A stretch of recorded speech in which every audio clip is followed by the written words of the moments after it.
Welcome to the Mental Health Boot Camp podcast. Woo! This is the podcast where three psychotherapists, two of us Canadian, one of us American, serve you cutting edge mental health knowledge. I am Dr. Ryan Howes, a clinical psychologist from Pasadena, California. And I'm Dr. Brooke Lewis, a registered clinical counselor from the Greater Vancouver area. And I'm Chris Boyd, a psychotherapist from Port Moody, British Columbia, Canada. And I'm Joanna Boyd. No, Joanna's not here today. Jo is not here today. She is otherwise occupied, but we decided that the show must go on tonight. So we're Here. We're here. We're gonna take it. We're gonna tackle it. Yep. Yes. Yes, it's true. We were just talking earlier about some of the challenges facing the U.S. right now regarding some violence, gun violence in grocery stores and churches and schools. It's a very sad, confusing time down here in the States. Mm-hmm. A lot of people are very, of course, sad, grieving, frustrated, angry. Why does this keep happening? What's going on? Depending on who you talk to, it's a gun issue, gun regulation issue. Others would say it's a mental health issue. Others are saying it's just evildoers. It's all pretty messy out there. Mm-hmm. I think we might be able to talk about this next time. Maybe not, though. But I think our book club book also kind of alludes to this type of violence in another manner. It does. Or how this type of violence could be created through a caste system. Yes. So whether or not that's at play as well. I just finished the book, Caste. Wilkerson is the author, and it is our book club selection, and we will be discussing it next time we meet. Indeed. Yeah, I still pretty much have halfway to go. I read it. I think I read 2 pages last weekend, so I got to hunker down and get this thing done, but I can do it. I've renewed it from the library twice so far, so we'll hopefully not have to renew it a third time. It's a hefty read, there's no doubt about that, but yeah, it's chewy. It's chewy. Yeah, definitely a heavy one for sure. Ryan, you're just mentioning the regulations up here in Canada. If you want to own a gun, I actually didn't even know what they were, but do you want to give us a breakdown of those again? I was just looking at someone had posted something about the difference of regulations in Canada, where there is a 28-day waiting period, so you can apply for a permit for a gun, and that's 28-day waiting period. You also have to take a gun education class, prove that you know gun safety. There's a background check, including mental health and criminal history and all of that. You need to pass that as well. And there's another regulation where you have to disclose any intimate partners you've had for the last 2 years, who have to kind of testify or not testify, consent to your ability to handle a gun, or to, I guess, manage your anger or whatever it might be. Yeah, I didn't know about that last one. It's interesting. Almost like a character reference, I guess. Eh? Yeah. From but a past relationship. So yes, it's not just a buddy of yours or a family member. It's past relationship. I wonder as well if that's to reduce like domestic violence, essentially, right?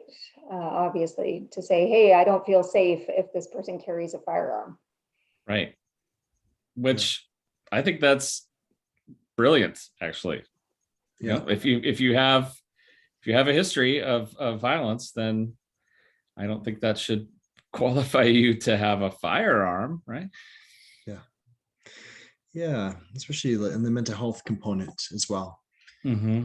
Sometimes people are not thinking logically and rationally, or in a lot of pain, and so probably shouldn't have a device. There's a lot of prohibited weapons up here as well in Canada. I Yes. think the majority of gun violence, obviously very minimal compared to the United States. It's usually illegal guns.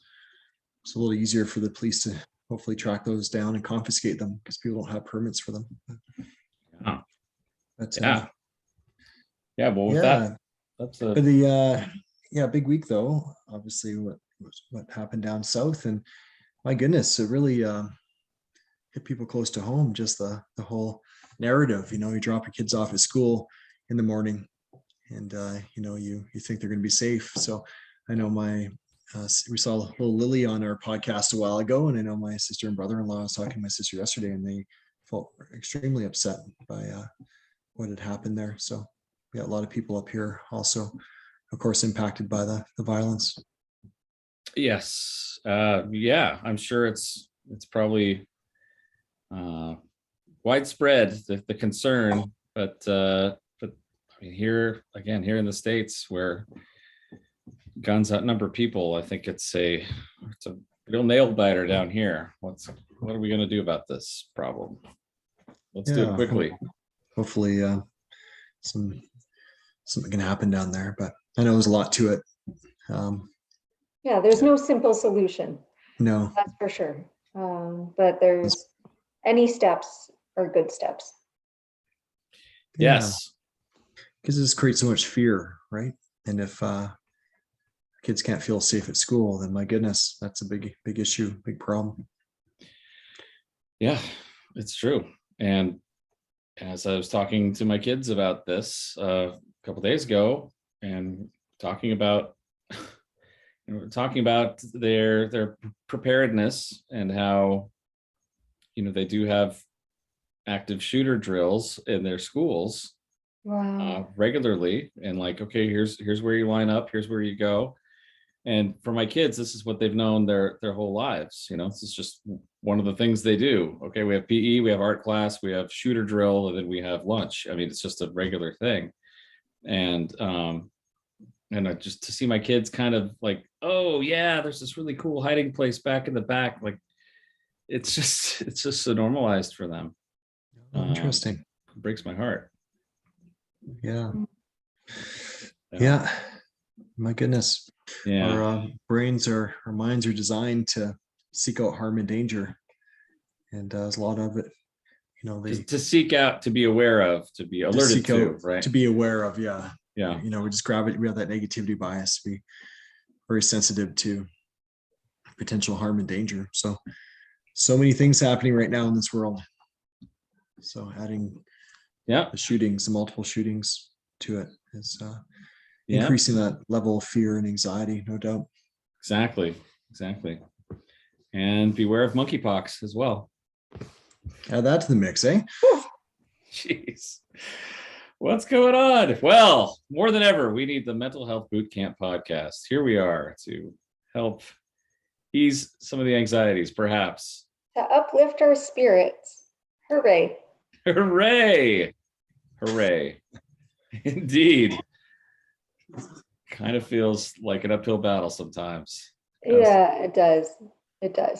Yeah, sometimes it is a tough, I feel like it's a tough profession to be in, obviously, when situations like this come up as well, because it's we're often such a grounding voice for people.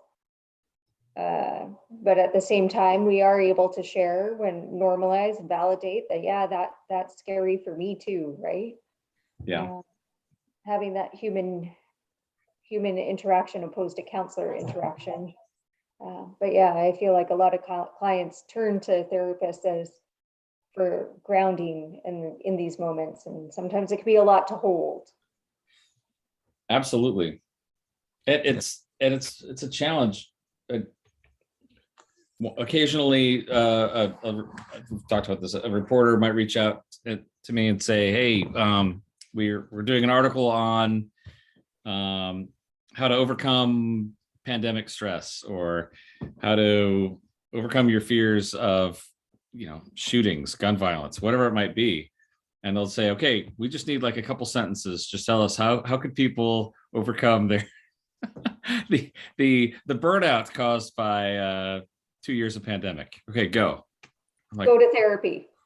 wow, that is, I just get stopped in my tracks. Whoa, how do I cover that in 2 sentences? Especially given everyone's experiencing everything differently. Yeah. Is there a a cookie cutter response to give to all of this? So did he provide one, or did he provide or push back a bit and say it's unrealistic? No. I mean, I of course I want to give them something. So Yeah. I might qualify it with, look, everyone's experiencing things a little differently, Mhm. but generally speaking, we want to be aware and trying not to isolate and seeking out help when necessary and doing the best we can in the moment to try to take care of every day. These sorts of things that we talk about on the podcast all the time. But it's tough to boil down. Okay, there's tremendous trauma and crisis. In one sentence, what do we do about that? Whoa. Oh boy, it's big. Yeah. Mhm. But happy to be asked, happy to try to help. But honestly, I've got several clients that I see, and every person's dealing with something a little differently. Everyone's processing things a little differently. And it's hard to just say, hey, everybody, do this one thing, because it's different for everyone we talk to, right? Yeah, big time. For sure. Yeah. Yeah, pretty sad. Back to gun violence, it seems like Mhm. everyone's unified down there in terms of sadness and frustration and anger, but I think it's just different ideas in terms of how to solve the issue or what to focus on. Yeah. But my goodness, yeah, a lot of grieving happening for sure. Yeah. Yes, absolutely, a lot of grieving, and there seems to be an urgency. I mean, whenever there's a shooting, it seems like there's an urgency that lasts for a few days or a week, where it's like, we have to make a change right now. And unfortunately, for some reason, news cycles, something, it kind of peters out, and people have recognized that, hey, we need to actually do something. And oftentimes we're pointing at the government. Government has to do something, make some changes right away, and we have to kind of strike while the iron's hot, so to speak, and not let us lose momentum and kind of be lulled back into complacency again, and then just wait for something else to happen. Mhm. So we're in that urgent place right now. This happened just a couple of days ago in Texas, and people want to make some changes. Let's make it happen. Yeah. Do you feel the dropping compassion or compassion fatigue kicks in too? Like it's very emotional, and then eventually, like it's overwhelming. I gotta pivot and focus on something else. And do you think that might be part of it? I do think that's a part of it. I do think, honestly, there's something about sort of just the retention of data and numbers of events, because I was just becoming a therapist when the Columbine shooting happened in '99, right? And I remember that was a very big deal, because nothing on that scale had ever really happened before. It was a very big deal. It was in the news for months, and people still can remember Columbine. But as over the last few days, people have been talking about all the other different shootings that have happened since then, which have been just as big and horrific, of course. And I'm like, oh yeah, I forgot about that one. And oh, there was one there. Like, it's just weird for me to recognize that, oh, I'm not even holding on to all of these horrific events any longer, because there've been so many, and Mhm. they do get kind of, it's not that I'm lacking empathy, but it's just hard to kind of hold on to so many different bits of information, right? Yeah. Mhm. It's like, oh, yes, it's horrible. And I do think, I mean, gosh, burnout is the topic of a lot of people, on a lot of people's mind. There's been so much going on, mental health wise, stress wise, that I do think a lot of people do experience a lot of compassion fatigue. Yeah. Understandably. For sure. We haven't even mentioned the war that's still going on either. But Oh my gosh. yeah, so many Mhm. different things for sure. Yes. So on a brighter note, Brooke. Yeah, an uplifting topic here, something to brighten everyone's spirits. Sounds like a Brooke topic, doesn't it? A nice, uplifting, Oh yeah, easy, uncomplicated, simple. Yeah. breeze through it. Yes. Maybe. Okay. Well, good. I'm ready for it. Okay. My phone's around somewhere. All right, what do we got? Yep. Okay. Ryan always does that on mine. There's a process. There's always a pause. There's a pause. I'm trying to. All right. You get ready. Here we go. Brooke's ambush for today is self-sabotage. What's up with that? Why do we do it? And can we stop it? Self-sabotage. Yeah. I feel like it comes up a good amount in counseling sessions where clients understand that they're getting in their own way, or that they're like interrupting their own progress, or things are going well and then they muck it up. And yeah, I feel like this term was a really hot term years ago. Yep. I really do. Like this was yeah, clients were coming in and I'm self-sabotaging and what do I do with that? I hear it like I still hear it often, but maybe in different language now. Yeah. Like maybe I'm doing it to myself, or yeah. So anyway, I feel like it comes up enough that we could chat about it for a bit. I agree. And actually it's kind of it's on theme, but also a little different from what we were talking about before. We are talking about kind of external sabotage, right? These stressors and intrusions and violence from the outside. Now we're talking about, okay, what happens when we're doing that to ourselves? You know, why would we stop ourselves from getting something that's good for us? Or why would we put bad things in our own way? Why would we talk to ourselves in really nasty ways? I mean, if we're creatures that want to preserve our livelihood and maybe even improve ourselves, why would we sabotage that, right? Mm-hmm. Mm-hmm. Yeah. Also hear it a lot in relationships, right? I sabotaged the relationship, like after the fact. Things were going so great and it was such a perfect person, and then I had to go and screw it up. Yep. And now this relationship's over and now I regret what I did. And yeah. Yes. I think it's a good topic, Brooke. I was pausing in awe. I wasn't pausing in agony. Are you sure? I am sure. Okay. Well, I'll do a little playback on the video later and really analyze your nonverbals. well, that's what I'm telling myself now. Okay. Self-sabotage. What's up with that? Why do we sabotage? What is this mechanism all about? What do you guys think? Where does this come from? Why do we do this? Is it purposeful? It must be purposeful for it to be so common. Yeah, I think it is. I think it's a defense mechanism. I think it kind of kicks in and is protecting us from a situation that might be unfamiliar or creating some level of fear or anxiety. So you mentioned relationships. So I agree that self-sabotage comes up a lot within that context, right? So maybe things are how? Yeah, in relationships. What do you mean? Well, like kind of to Brooke's point there, like things can be going really well and it seems like there's chemistry and there's it's a positive interaction that's happening and it's you're becoming closer, it's becoming more compassionate, the connection is deepening, and then one partner may sabotage that, end it abruptly, or act in ways that are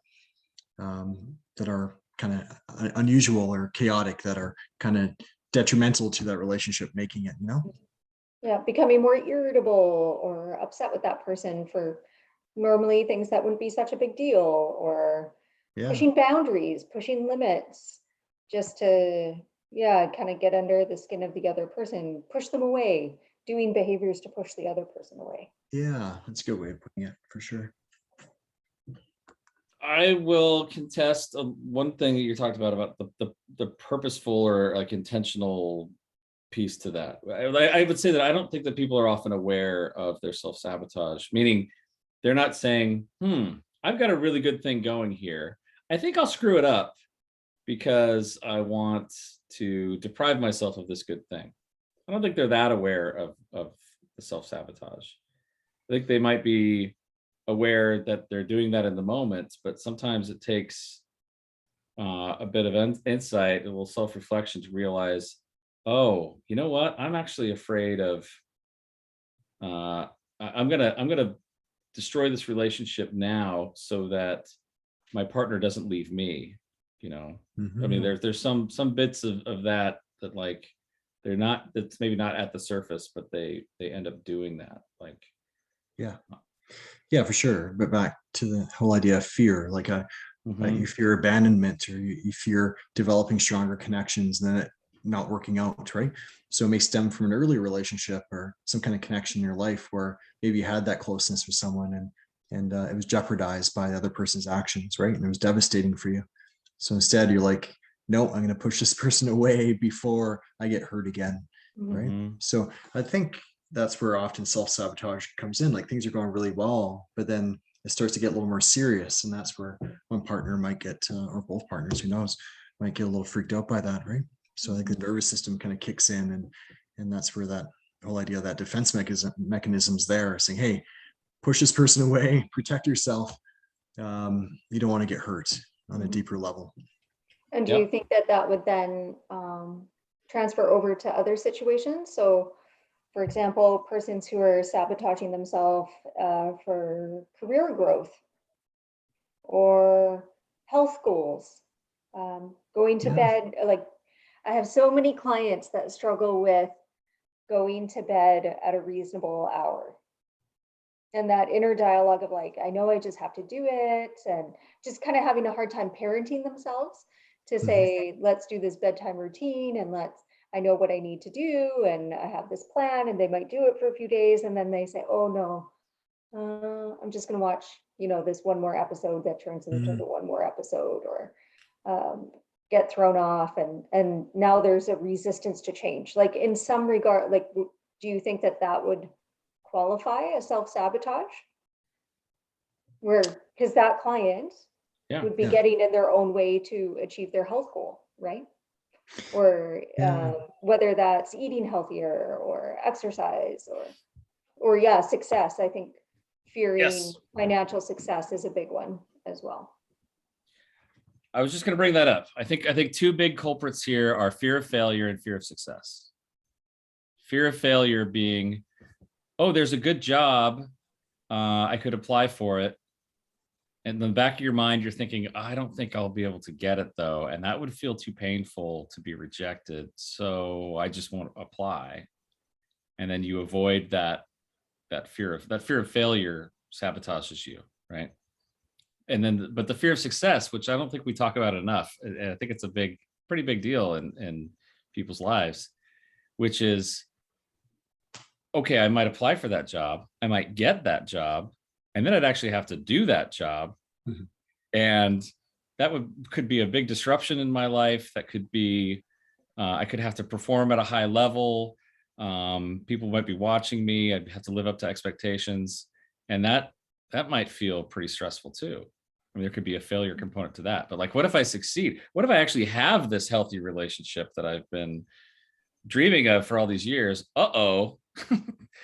It's like the devil you know is better than the devil you don't. It's like, exactly.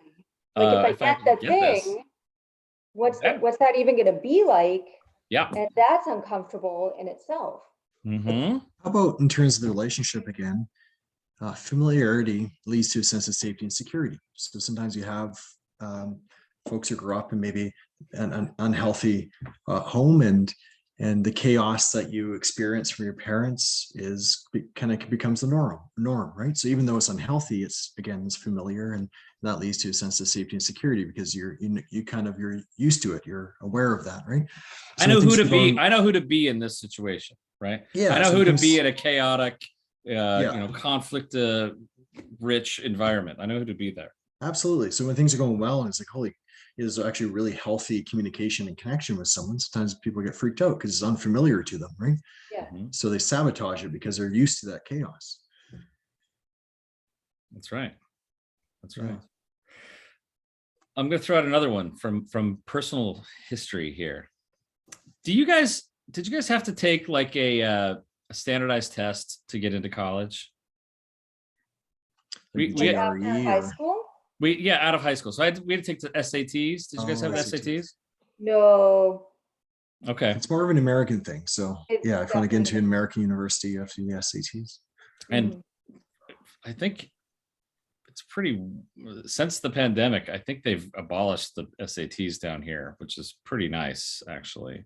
Hmm. The SAT was shown to be pretty biased in a lot of ways. And so, but I think that's gone. Anyway, when I was in school, I had to take the SAT, and SATs were kind of a big deal. I mean, your grade point average was big, but also your SATs. And people would oftentimes in high school talk about, well, what was your SAT score? And that had a big bearing on how,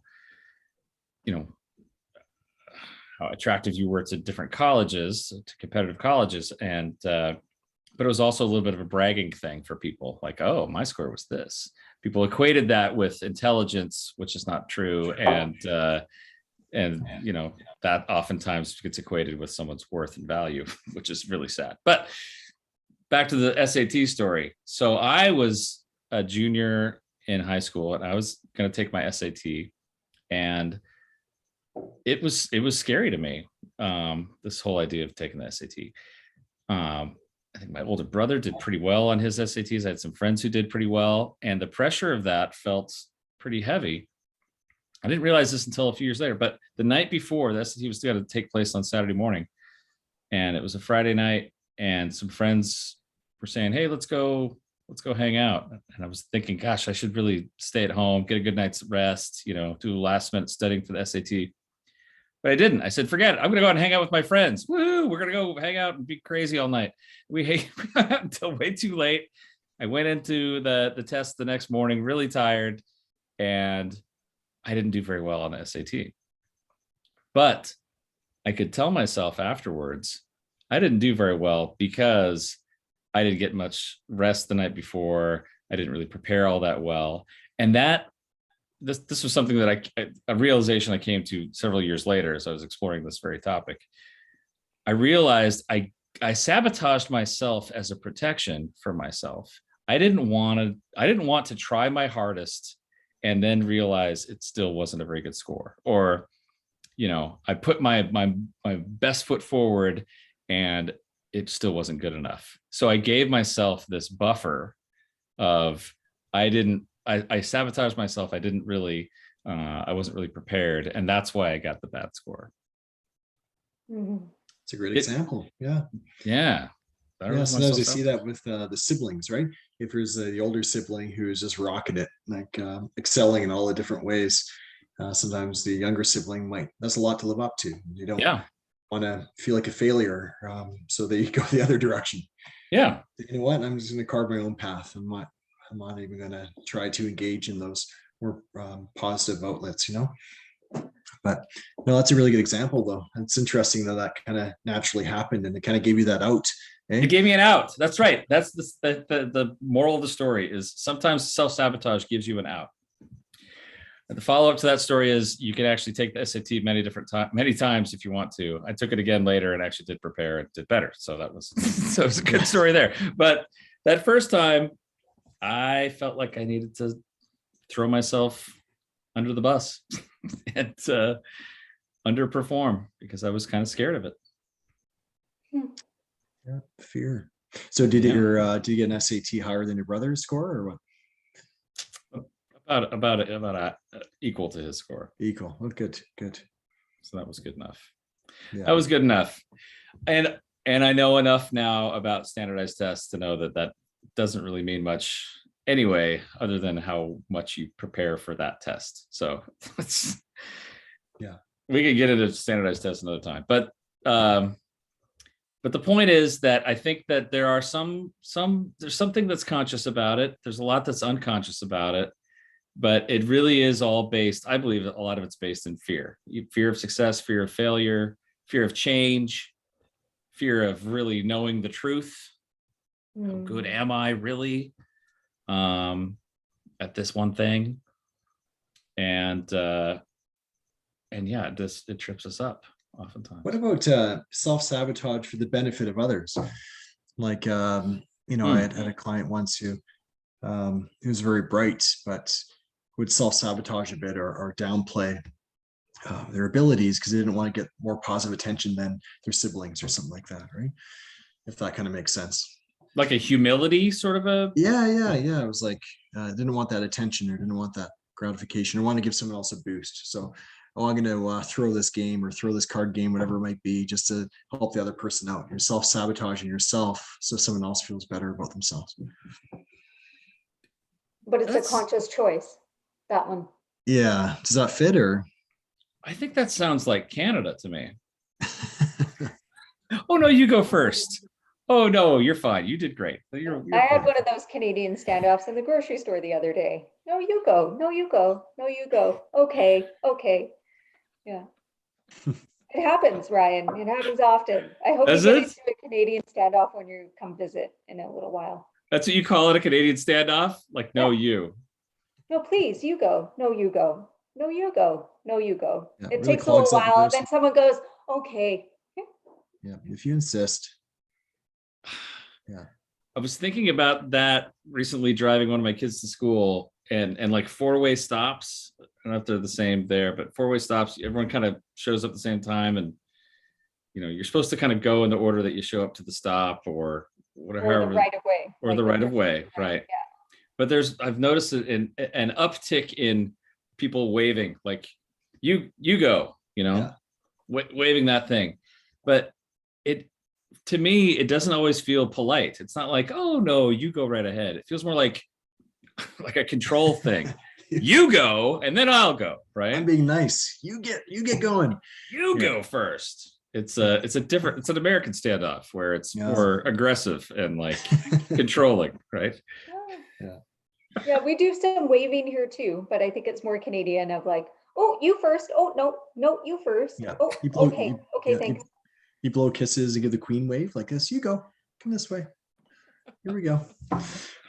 However it works. And then there's a thank you after you wave, then the other person, thank you. And you say thank you back. Oh, wow. There's a lot of body movement happening in that car. There is. Yeah. You have to do your stretches. A lot of gestures. Yes. Anyways. But I guess what I'm saying is people-pleasing behaviors. So people pleasers sometimes put other people's needs first, right? And sometimes may consciously or unconsciously maybe self-sabotage to give other people a boost. Yes. Yeah. Okay. So I guess this fear, again, this fear. I'm sure that's kind of the root of it still. Do you think that would be sabotaging a close relationship? Because if you're always people pleasing, you're not really your authentic self in that relationship. And therefore the other, like you're not actually going to have a deep, authentic connection with someone if you're always pleasing or appeasing, because the other person never actually has a chance to get to know you. Wow. Yeah. I guess that could fit. You're perceiving it. Yeah. Because you're playing a role at that point. You're not really being so you're authentic, sabotaging the ability, sabotaging your ability to actually have a healthy connection. But the intention is to have a good connection. You think, you not a good connection, but having people like you. That's it. That's the difference. It's I want someone to like me or to not be offended or what. I don't want someone to not like me, as opposed to having someone really know me and maybe respect me more, you know what? I got here first. I'm going first. However that might look. Yeah, for sure. I think I'll go ahead, Ryan. I'm just going to say self-sabotage. I think when I work with with people, oftentimes I'm asking them, like, in purpose and meaning of life, like they're like, oh, I just feel like my life's kind of empty. And I might explore with them, well, what is it that you feel passionate about? Maybe they say dancing or crochet or whatever it might be. Well, why aren't you doing that then? And, oh, well, I just, I prioritize other things in front of that, or I don't think I'm worth it. Maybe there's a self-worth piece to self-sabotage as well, right? Like, other people's needs are more important than mine, or, you know, I don't think I deserve it, maybe. Yeah. Yeah. We've been talking a lot about anxiety and fear, but yeah, sadness or depression, Mhm. depressed individual might be a little more prone to that low self-worth, low self-esteem, but some self-sabotage perhaps, right? Yeah. Mm. I actually think it's a great gift when someone really does know what it is that they're passionate about, what it is that feeds them, Yeah. I love to dance. It might be, that's not really me, but if someone said, I love to dance, then okay, great. That's wonderful. That. How can we get you on the dance floor? What can get you to, what's getting in the way of that? And oftentimes the sabotage parts are, oh, there's A, B, and C that's preventing me from getting there. And well, let's see what we can do to remove those obstacles. If you really love that, let's get that going in your life, right? Yeah, exactly. And piggybacking on that and circling to what I kind of started with, same with, yeah, the things that people know are good for them. That, Yep. like, if you have that magic wand question, if I wave the magic wand tomorrow, you wake up and everything's fixed, what would be different? How would you know? And people have this, like, I'd be sleeping better, be connecting more, I'd be healthier, whatever. So why aren't you making those steps now? And they say, I don't know, or I just can't do it. I've tried. But it gets in the way, right? Like, there's barriers they're putting in front of themselves. So to Yeah. really take a look at that and say, well, why is success in this area so scary? Yeah. Yeah. It's interesting. Like, yeah, Ryan was saying too, like the self-worth, like sometimes people don't feel deserving. I'm not deserving of happiness. I'm not deserving of this and that, the other. Like sometimes when there's trauma or abuse in the past, that self-concept is so awful that they have a hard time connecting with the things that may actually make themselves feel better. Addiction, right? That's where often at the root of a lot of addiction is some form of trauma. Perhaps. So I think it all kind of fits in together, doesn't it? Mhm. Yeah. Yeah. If I don't feel like I'm worth good things or I deserve good things, then I'll deprive myself of those. Yeah. Also, you need to point out that, I mean, there are some actual legitimate obstacles and difficulties that people encounter. Like, well, if I love to, uh, I love to shoot off rockets in my backyard. Well, I live in an apartment building. I don't have a backyard. Or there could be, I don't have the money for that. I don't have the time for that. I have dependents who require my time. I mean, there's some legitimate sabotages.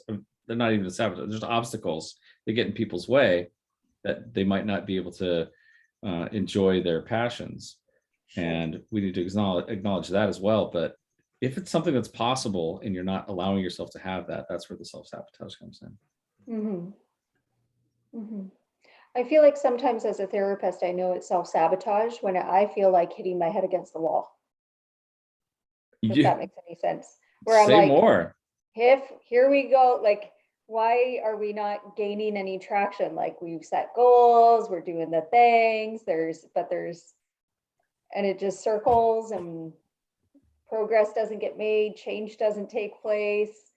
Hmm? And it kind of like repeats. And I'm like, what is going on? And I'm like, there's something way beneath this, right? Like, it's not a behavioral thing. It's not a thought thing. It's like, there's something else going on here where the person is getting in their own way. Yes. Where you're like, here's 10 things that we can do. And they come back and they're like, I didn't do any of them. Right. Right. repetitively. And you're like, okay.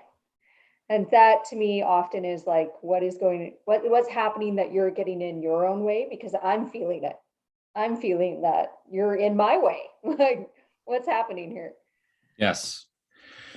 Okay.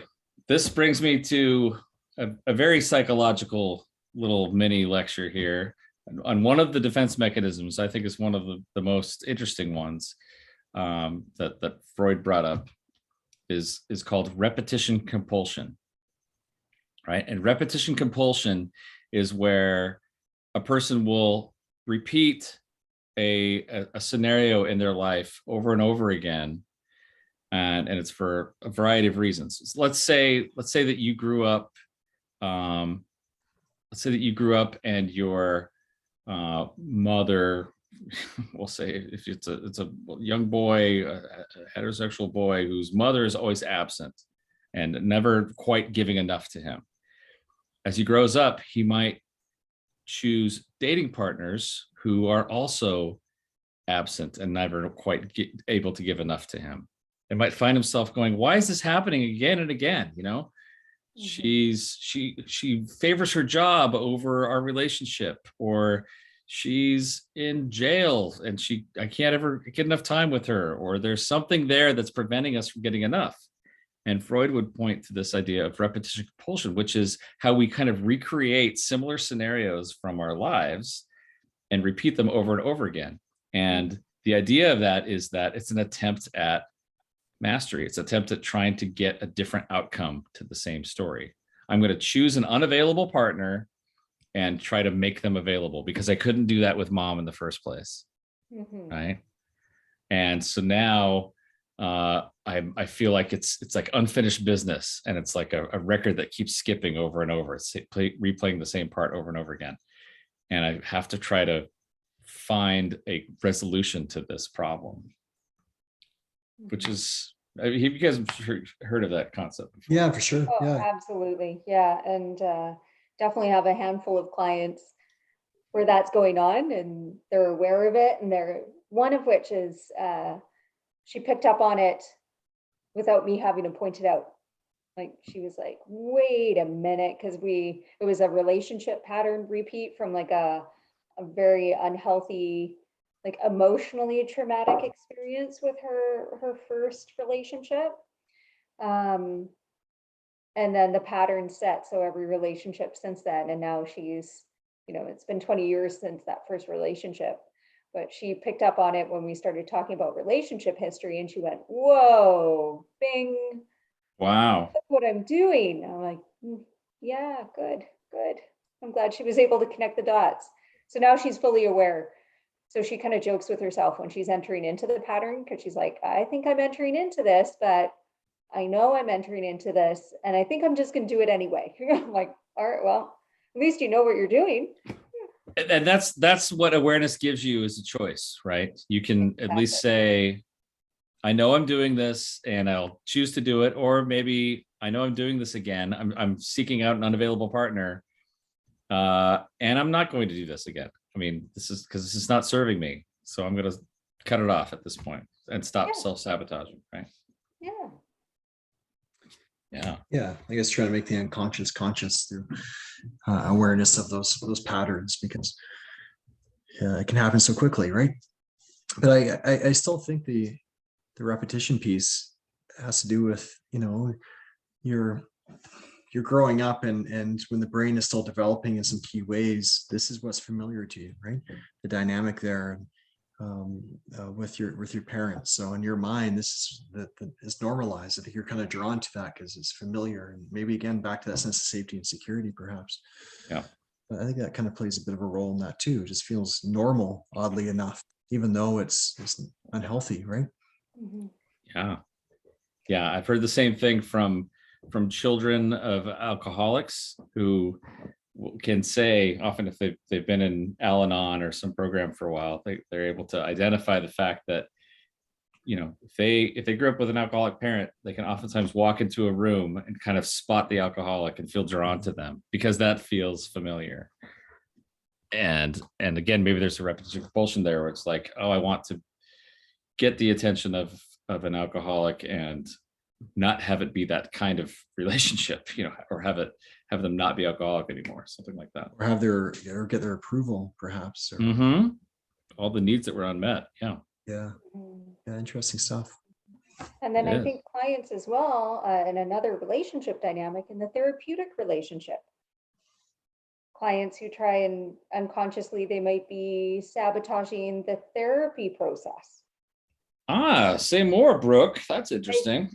I do think that can happen sometimes, because I think sometimes people's the negative self-belief that they're carrying. So I think we've mentioned this before, but Adler stuff, there was like worldview, self-view. So it's like, I am, people are, the world is. And so some of my clients who really have this like entrenched, like I'm broken. Like I feel like sometimes that resistance in therapy is actually sabotage, to say, see, I am broken, like to reinforce that I can't be helped, I can't be fixed, I'm not going to get, I am broken, I'm broken. Yeah. And Yeah. or to play with that dynamic to say, oh, this relationship is healthy and trustworthy, I feel safe here, and then, ooh, I'm gonna push those boundaries, I'm gonna not show up, or I'm gonna show up late, or I'm not gonna, whatever it might be, right? Yeah, it's like a fear of abandonment, and you're sort of testing the boundaries there. You're trying to push it away. Yeah. Yeah, for sure. Yeah. Yeah, we've seen that. If counseling's coming or therapy's coming to a close for whatever reason, sometimes that self-sabotage will happen, right? Instead of having that transition, or it's it's kind of I'm going to sabotage you before you abandon me type of approach, right? Sure. A preemptive strike, right? Let me do something to draw this to a close so I can not feel those feelings of sadness and loss. Mhm. There we go. So I can, somehow avoid those. Mhm. What do you think, Ryan? Do you think it happens within the therapeutic process? Or how might it happen in the therapeutic process? Relationship? Oh yeah. I mean, I think it's all over the therapeutic relation. I mean, again, a lot of it unconscious, some of it conscious, but absolutely. I mean, I think every time a client, and I've certainly heard clients, this is a common thing that clients will say, like, you get to the end of a session and they've just been kind of recounting their week, and then they'll say, oh my gosh, I ran out of time, but I really wanted to talk to you about this other thing, right? Mhm. Oh man, why am I out of time now? Gosh, okay, I guess we'll save that for next time. Or, Which, oh, I just blabbed all the way through that one. yeah, it's just something where it's like they really wanted, on some level, they wanted to talk about something. They ended up getting caught up in something else, and it's like, oh gosh, I didn't get to that more important issue, whatever that might be. So that's on that level. I certainly, gosh, it's almost a new can of worms here, but lying in therapy is a very common thing. And I actually did an article a few years ago with someone who researched lying in therapy, and it's like 80% of clients lie, and the other 20% are probably lying about that. Like, everyone lies in therapy at some point, either underplaying something, or downplaying something, or overemphasizing something else, or misguiding in little ways. It's just a common thing. It's a human trait. But in a way, when there is a lie in therapy, that's also self-sabotage, because it's preventing a bit of your real story to be known, or your real self to be seen. And again, it's so common. There's no judgment there. It's just, that's something that we do to sabotage. We hide a little bit in therapy. And there's also a lot of people pleasing, to go back to that idea. I once wrote an article just talking about the world's best therapy client. There are a lot of people who come to therapy to try to really please and like get an A+ in therapy, when that's not really the point of therapy. But trying to be a good student in therapy, and like, oh, you recommended this article, I read it twice, and here's all of my thoughts on it, or I did all the homework from last time, or whatever it might be. Not saying you shouldn't do your homework. Not saying that that's a negative, but if the point of being in therapy is to really, again, be intimate and vulnerable and to really connect and to show your true self, then being the A+ teacher's pet student is not necessarily going to be the most helpful for you. So certainly, yeah, there's a lot of self-sabotage that goes on in therapy. And I believe there are a lot of therapists that can actually fall into that as well, can also sabotage their own work in therapy by being too distant, too detached, too clinical at times. Maybe not allowing themselves to connect with empathy with their clients. Not really showing up really in those ways. Maybe they're too busy. Maybe they've got too much of their own stuff going on in their own lives. But certainly, therapists are part of that problem as well. Yeah, very true. Yeah, it can take on many forms, eh? Absolutely. Yeah, avoiding that discomfort in some kind of way. Yeah. So how do we fix it? How do we stop self-sabotaging? You guys got any tricks? Because I sabotage all the time. You do? I don't know if I do. I haven't come to that yet. I'm sure I do at some point. I'll have to ask my therapist. Well, I've already disclosed I've self-sabotaged at 16 years old. So I've got a long history of self-sabotage. I do it all the time. Yeah. How do we confront this and stop self-sabotaging? Like, what does it take to get through it? I don't think that there is a simple solution to this. Maybe certain qualities or characteristics that could be enhanced to help, or I don't think there's clear strategies on this. Like, I think it really takes open-mindedness and bravery and courage to lean into the discomfort, to say, oh my gosh, that is what I'm doing. I'll take a two-pronged approach here. If a lot of what we talked about was the idea that self-sabotage revolves oftentimes around fear, right? A fear of good things, a fear of bad things, a fear of change. And I think if there are two pieces to this that are the antidotes in a way to fear, it would be courage that you just mentioned, like really trying to step into that courage of taking that risk, I guess, and saying, okay, I'm going to put myself out there, and I'm going to challenge myself to take that risk. And the second one, which maybe actually before the first one, which is an awareness, trying to see, you know what, I am getting in my own way sometimes. It's not always the world that's holding me back. Sometimes it's me that's holding me back, and I need to be aware of that.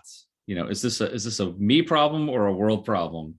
And if it's a me problem, I need to accept that, embrace that, and say, you know what, this is a place for me to grow right now.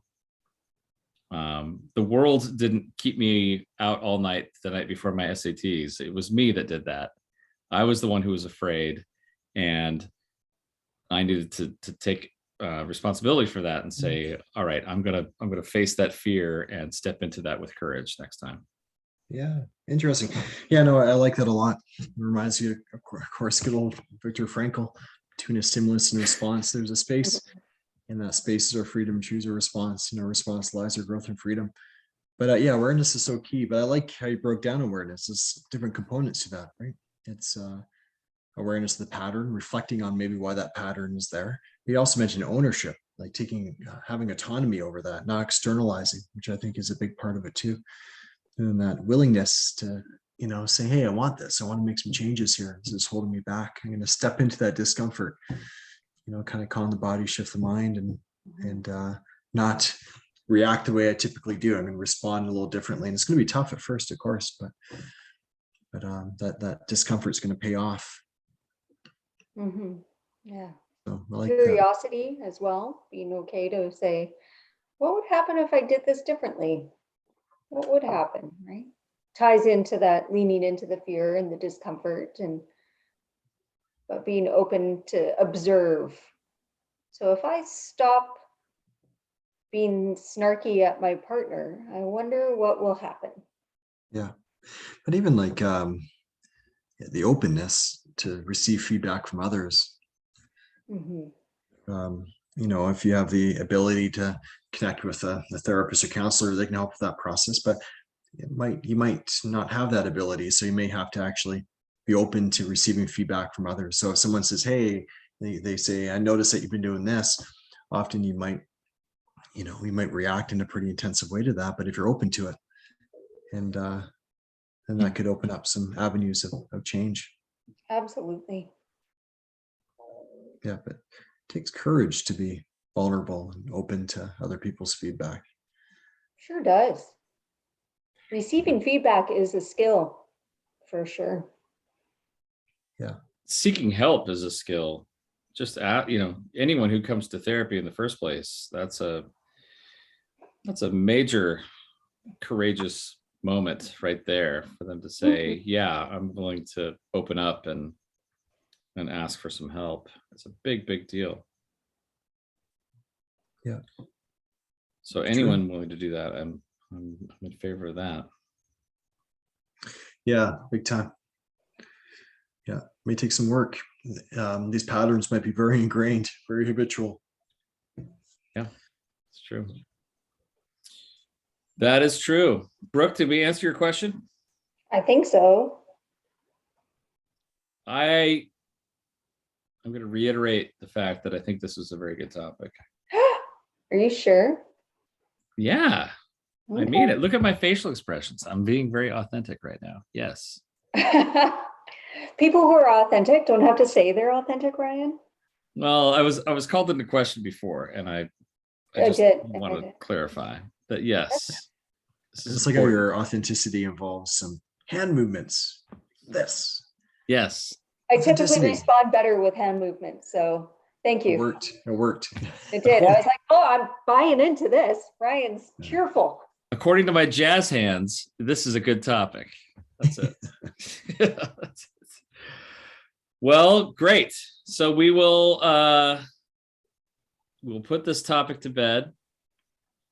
We will address our self-sabotage with authenticity and facing fears and reaching out to others, being open to feedback.